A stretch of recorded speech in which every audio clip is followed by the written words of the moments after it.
바로 전에 10장 21절에 보면은 하나님께서 내가 종일 내 손을 벌렸노라. 하나님께 순종하지 않고 거슬러 말하는 하나님의 백성에게 내가 종일 내 손을 벌렸다. 기다렸다는 거죠. 그러나 그들은 돌아오지 않았습니다. 돌아오지 않아. 하나님께서 이렇게 인내하시고 또 그들에게 은혜를 베푸시는데 돌아오지 않으면은 하나님도 그들을 포기하실 겁니다. 아마 우리 인간적인 마음에서는 뭐 저런 사람들이 있어. 이제 뭐 돌아오면 받아주고 안 돌아오면 간도 뭐 이렇게 하고 버릇을 내버려 뒀을지도 몰라요. 그러나 오늘 말씀 1절에 하나님이 자기의 백성을 버리셨느냐? 그럴 수 없느니라. 사람이라면은 당연히 저렇게 못되고 패역하고 불의하고 거짓되고 잘못된 길로 자꾸 하는 그런 자들을 포기하고 버릴 수 있지만 하나님은 당신과 언약을 맺은 하나님의 백성을 절대로 포기하지 않는다, 버리지 않는다. 그렇습니다. 그럼 왜 하나님이 택한 사람들을 버리지 않으실까? 1절에 보면은 바울이 자기를 예로 들었습니다. 나도 이스라엘인이요 아브라함의 씨에서 난 자요 베냐민 지파다.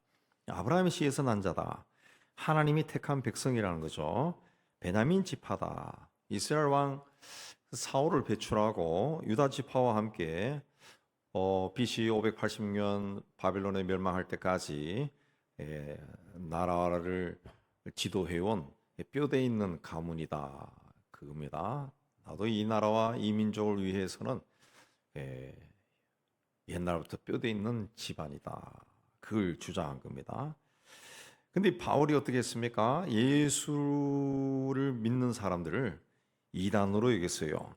그래서 스데반 집사가 돌에 맞아 죽어갈 때 그의 돌을 던지는 사람들의 외투를 맡아가지고 있었다. 어떻게 보면 주동자입니다. 주동자였다. 그뿐만 아니라 다메섹에 사는 예수 믿는 사람들을 체포하기 위해 그까지 달려갔던 사람. 그런 사람을 부활하신 주께서 만나 주시고 사도로 삼아 주었습니다. 그래서 내가 바로 하나님이 택한 유대인들을 버리지 않는다는 증거다. 그렇게 말한 겁니다. 예. 그래서 하나님이 2절에 그 미리 아신 자기 백성을 버리지 아니하셨나니 그러면서 이번에는 엘리야를 예로 들었습니다. 엘리야가 활동하던 시대는 북이스라엘의 영적으로 암흑 시대였습니다. 악한 자의 대명사라 할 수 있는 아합 왕과 이세벨 왕과 통치하던 시대고 하나님이 아니라 바알과 아세라를 숭배하던 그런 시대입니다. 그러나 엘리야는 조금도 주눅 들지 않고 당당하고 능력 있게 사역했습니다. 그의 기도로 3년 6개월 동안 비가 내리지 않았습니다. 또 갈멜산에서는 기도했을 때 하늘에서 불이 내려와서 제물과 제단을 태웠습니다. 또다시 기도하니까 3년 6개월 만에 비가 내렸습니다. 그리고 바알과 아세라 선지자 850명도 다 죽였습니다. 엘리야는 이렇게 능력 있게 사역하다가 죽지 않고 하늘로 올라갔어요. 그런 엘리야였지만은 그도 영적인 침체기에 빠질 때가 있었습니다. 오늘로 이해하면은 우울증에 빠진 적이 있다. 우울증을 앓은 적이 있다는 거죠. 갈멜산에서 바알과 아세라 선지자들 처단한 직후 그야말로 하나님의 능력을 온몸으로 체험하고 은혜와 성령으로 충만했을 때 이세벨 왕후가 이 엘리야에게 사람을 보내서 내일 이맘때에 내가 반드시 너를 죽일 것이다 통보했습니다. 그 한마디에 엘리야의 영성이 바닥으로 추락해 버렸습니다. 우리도 그 어떤 일이 있었을 때 누가 보낸 문자 메시지 하나 그걸로 힘이 나기도 하고 기분이 좋아지기도 하고 때로는 불쾌해지기도 합니다. 카톡이 더 그렇죠. 우리도 동창들 카톡이 있는데 큰 카톡은 한 200~300명 들어와 있더구만. 근데 거기서도 그냥 별거 아닌 가지고 그냥 싸우고 그런 애들이 있어요. 가끔 가다가 또 달래고 그렇게 하는데 할 수 있으면은 우리가 하나님의 백성으로 살아갈 때 덕스럽고 은혜로운 말을 하며 살아야 됩니다. 자, 이세벨의 말 한마디, 내가 너를 내일 이맘때 죽이겠다. 그 한마디에 엘리야가 하나님이고 뭐고 다 다 팽개치고 그저 살기 위해 유대 지방에서도 가장 남쪽에 있는 브엘세바로 도망쳤습니다. 또 거기서도 안심이 되지 않을까 광야로 하루길을 더 들어갔다 그랬습니다. 광야로 아무도 찾을 수 없는 광야에 들어가서 노뎀나무 아래 앉아서 영육간에 탈진한 상태에서 하나님께 넋두리 했습니다. 여호와여 넉넉하오니 지금 내 생명을 취하십시오. 하나님 정말 지쳤습니다. 그냥 하나님 맡기신 일도 다 잘했으니까 그냥 이제 죽었으면 좋겠습니다. 그렇게 말한 겁니다. 그러나 하나님은 그렇게 탈진한 엘리야를 위해 천사를 보내주시고 그를 통해 떡과 물을 공급해 줬습니다. 그리고 회복하게 하신 후에 하나님의 산으로 올라가라 그랬습니다. 그렇게 해서 호렙산에 올라온 엘리야에게 하나님이 두 번에 걸쳐서 묻습니다. 질문을 합니다. 엘리야야, 내가 어찌하여 여기 있느냐? 하나님이 가라 그랬어요. 가라 그래가지고 왔는데 하나님이 네가 어찌하여 여기 있느냐 물었습니다. 하나님이 내가 가라 했다는 걸 몰라가지고 물은 게 아니라 정체성을 물은 거죠. 엘리야, 너는 지금 뭐 하고 있느냐? 너는 누구냐? 그렇게 물은 겁니다. 왜 너는 그렇게 낙담하고 그런 큰 일을 하나님의 큰 능력을 경험하고 이렇게 낙담하고 이 광야까지 와가지고 지금 뭐 하고 있느냐? 그때 엘리야가 대답합니다. 아합 왕이 선지자들을 이제 다 죽이고 이제는 나 혼자 남아서 이 하나님의 일을 하고 있습니다. 나 혼자 남았습니다. 나마저도 죽이려고 해서 내가 도망을 쳤습니다. 그랬습니다. 그때 하나님이 엘리야가 그 혼자가 아니라는 것을 말씀해 줬습니다. 말씀해 줬습니다. 우리 4절에도 나오죠. 내가 나를 위하여 바알에게 무릎 꿇지 아니한 사람 7,000명을 남겨두었다. 그래서 7,000명을 남겨두었다. 너 혼자가 아니야. 너 모르는 것 같은데 이스라엘은 너와 같은 헌신한 사람이 내가 사용할 수 있는 사람이 7,000명이나 있다. 7,000명이나. 그러니까 혼자 남은 줄 알고 우울증에 걸려가지고 탈진한 상태에 있던 엘리야에게 아직 남은 자가 7,000명이나 있다. 힘을 내라. 그랬죠. 엘리야 시대에 남은 자 7,000명은 그 시대가 처음도 아니고 그 시대가 마지막도 아닙니다. 이 남은 자는 구약 성경에서 계속 이야기하는 하나님의 은혜를 입은 자의 어떤 물줄기와 같은 겁니다. 자, 홍수로 세상을 심판할 때 노아의 식구 8명이 그 시대에 남은 사람. 엘리야 시대에는 7,000명이 남았어요. 엘리야까지 포함하면 7,001명이 그 시대의 남은 자였습니다. 누구라고 명찰을 붙이고 다니지는 않지만은 하나님이 쓰실 만한 사람이 7,000명이 있었다는 거죠. 바벨론 포로 시대에도 포로로 잡혀가서도 굴복하지 않고 성경을 기록하고 말씀대로 살려고 노력한 사람들이 남은 사람. 포로 귀환 시대에는 바벨론에서 이제 70년 동안 그 털을 닦고 안정된 생활을 했지만은 그거 다 정리하고 다시 유대 땅으로 돌아온 사람들이 남은 사람. 귀환한 후에는 스룹바벨이 성전을 건축할 때 또 느헤미야 총독 때 성전과 성벽을 건축할 때 열심으로 동참했던 사람들이 남은 사람. 주전 400년 마지막으로 하나님의 말씀이 들려올 때 그 말씀을 백성들에게 전했던 말라기 선지자, 그 사람이 남은 사람. 세상이 다 자기가 생각한 대로 쫓아다니고 자기들을 기쁘게 하는 그런 삶을 살 때 다 타락한 시대에 말라기가 남은 사람이었습니다. 그 남은 사람이 바울이 사역을 하는 이 시대에도 있다 그랬습니다. 그 하나님이 포기하지 않는다는 거죠. 하나님은 하나님이 지으신 세상을 회복하는 일을 절대로 포기하지 않는다. 그리고 하나님이 시작한 일을 절대로 포기하지 않는다 그랬습니다. 힘들고 어려우면은 많은 사람이 나는 이제 더 이상 못해 하고 두 손 들고 나간다 할지라도 남는 사람이 있다. 끝까지 남아 있는 사람이 있다는 거죠. 그들이 일으킨다. 결국은 일으킨다. 하나님 또 그들을 통해 일을 하신다는 거죠. 일을 하신다. 일을 하신다. 뭐 우리나라를 보더라도 뭐 다 그런 건 아니지만은 옛날에 우리가 가난할 때에 많은 좀 여유 있는 사람들이 이민을 많이 나왔. 이민을 많이 나. 근데 여기 가난을 막 다 경험하면서 막 힘들게 살면서 이 땅에 사는 사람들은 월남에 가서도 싸우고 그 피 같은 돈을 또 송금하고 또 중동에 가서 또 뭐 뜨거운 열사의 나라에서도 일해가지고 또 송금하고 소독에 가서 광부로 일하는 사람 일하면서 또 송금하고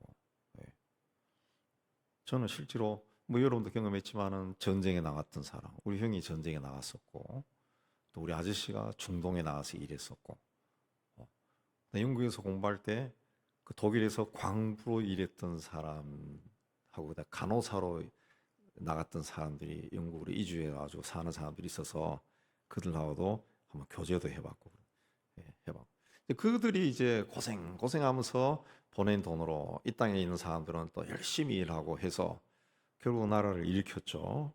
그 남은 사람들이 일으키는 거예요. 남은 사람들이. 그래서 5절에 보면은 그런즉 이와 같이 지금도 은혜로 택하심을 따라 남은 자가 있느니라 그랬습니다. 지금도 은혜로 택하심을 따라 남은 자가 있다. 세번역 성경에는 이와 같이 지금 이 시기에도 은혜로 택하심을 입은 사람들이 남아 있습니다. 그랬습니다. 헬라어에서 지금이라고 하는 것은 그 2023년 12월 20일 요걸 이야기하는 것이 아니라 지금이라는 것은 계속 지금입니다. 계속 지금이에요. 계속의 의미가 있습니다. 단어가 독특하게 그런 의미가 있다고 나오더라고요. 그러니까 지금 이 시기에도 은혜로 택하심을 입은 사람들이 남아 있다는. 이 시대에도 남은 사람들이 있다. 남은 사람들이. 그 남아 있는 사람들은 누구냐? 하나님의 은혜로 택하심을 받은 사람이다. 하나님의 은혜로 선택된 사람. 하나님의 은혜로 선택된 사람. 말라기 이후에 그 하나님의 말씀이 들려오지 않은 시대가 한 400년이 지나는데 그러고 난 다음에 그 예수께서 오셨죠. 오시고 또 고전에 세례요한이 와서 활동할 때 그 세례요한에 전하는 말씀을 듣고 세례요한에 나온 사람들이 있고 또 예수님이 택한 제자들도 있죠. 갈릴리에 많은 어부들이 있었지만은 그 베드로, 안드레와 야고보, 요한을 주님이 택하셨죠. 그들이 남은 자죠. 남은 자. 또 세리들이 많았지만은 예수님에 의해 택함 받은 마태가 또 남은 자에 속하고 오순절을 지키기 위해 예루살렘에 왔다가 예수가 그리스도라는 것을 믿고 성령을 받은 사람들이 남은 사람들이고 또 바울의 설교를 듣고 회심한 사람들도 남은 사람. 그 시대마다 하나님의 은혜로 선택을 받은 사람들이 남은 사람. 그 시대에 남아 있는 사람들이다. 그랬어요. 자, 그러면은 아직 돌아오지 않은 유대인들은 어떻게 되나? 아직 돌아오지 않은. 지금 요 시대에 소수의 사람들이 남아 있는 사람들이어서 이 사람들이 예수 그리스도를 믿고 주님께로 돌아왔는데 그럼 나머지는 어떻게 되나? 그 문제에 대해서 7절부터 12절까지 이제 말합니다. 지금 이스라엘의 영적인 상태는 잠에 빠져 있다는 거죠. 잠에 빠져 있. 그 8절에 보면은 혼미한 심령과 보지 못할 눈과 듣지 못할 귀를 주셨다 함과 같다. 그렇습니다. 영적인 깊은 잠에 빠져서 눈이 있어도 보지 못하고 귀가 있어도 듣지 못한다는 거죠. 그래서 하나님은 어떤 방법을 사용하시느냐? 영적으로 무감각한 그 유대인들 대신에 이방인들을 먼저 구원받게 하신 후에 이방인들이 하나님께 돌아온 것을 보고 충격받은 유대인들이 하나님께 돌아오도록 하겠다. 그렇습니다. 11, 12절에 보면 그러면 내가 말하노니 그들이 넘어지기까지 실족하였느냐? 그럴 수 없느니라. 완전히 넘어지지 않았다는 거죠. 그들이 넘어짐으로 그들이 넘어졌어요. 그래서 구원이 이방인에게 넘어갔다는 거죠. 그걸 보고 이스라엘이 시기가 났다. 시기 났다. 그래서 그들이 넘어지는 것은 세상이 풍성해진 거다. 그들이 넘어짐으로 하나님께서 이 구원의 그 손을 이방인들로 돌려서 이방인들이 막 돌아와서 세상이 막 풍성해졌다. 풍성해지고 그들의 실패가 이방인이 풍성하게 되었다. 이방이 되었다. 그랬습니다. 하물며 그들의 충만함이요. 그랬습니다. 그냥 이 이스라엘 백성이 넘어짐으로 구원의 이 손이 이방인들에게 갔다 나가죠. 이방인들에게. 그리고 그들이 풍성하게 굉장히 많이 하나님께 돌아왔다는 거죠. 풍성하게 돌아. 그래서 그들이 시기 나게 하며 함이니라 그랬습니다. 그들이 시기 나게 하며. 시기가 날 정도로 그런 일이 일어났다는 거죠. 그렇게 해서 훗날 그들도 충만함, 풍성하게 돌아오게 할 것이다. 그랬습니다. 할 것이다.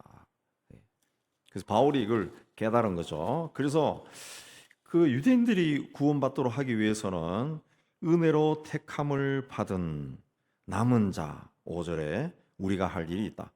그런즉 이와 같이 지금도 은혜로 택하심을 따라 남은 자가 있느니라. 그렇습니다. 지금 있다. 그래서 우리가 해야 할 일이 있다는 거죠. 여기 지금은 말씀드린 것처럼 바울 시대만 말하는 것이 아니라 이 성경을 읽는 사람이 있는 시대입니다. 지금이라는 것은 주님이 오시기까지 그 시제가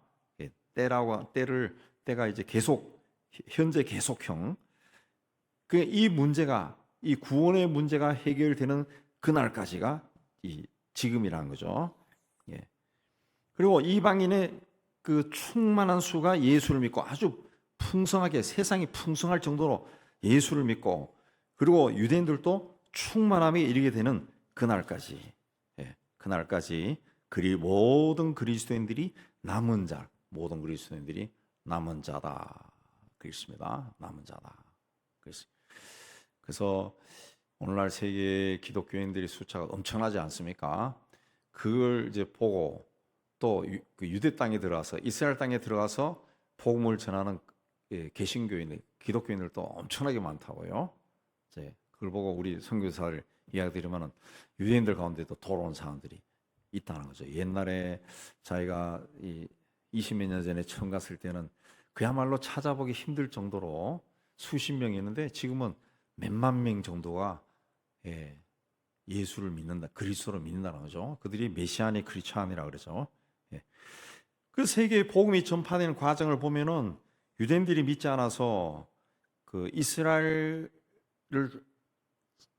떠난 복음이 이제 바울을 통해 가지고 이방인들에게 막 전해지는 거죠. 로마로 유럽으로 건너가고 또 미국으로 건너가고 미국에서 또 전 세계로 퍼지고 또 한국으로 특별히 들어왔고 또 이게 또 우리 또 중국으로 또 막 들어갔죠. 우리 한국 선교사들이 중국에 엄청나게 들어갔죠.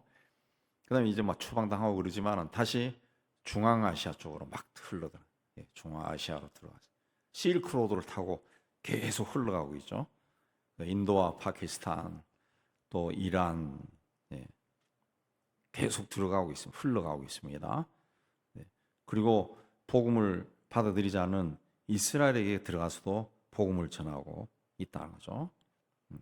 그때까지 우리 남은 사람들이 해야 할 일이 뭐냐? 바울이 고백처럼 은혜로 택하심을 받은 남은 자인 우리가 뭘 해야 되느냐? 뭘 해야 되느냐? 복음을 전하는 거죠. 복음을 어떻게 복음을 전하느냐? 복음을 전하냐? 다 아시는 대로 사형리 들고 나와서 복음 전하고 그렇게 하지만은 제일 그 효과적인 복음 전하는 것은 이제 전도 대상과 이제 친구가 되는 겁니다. 친구.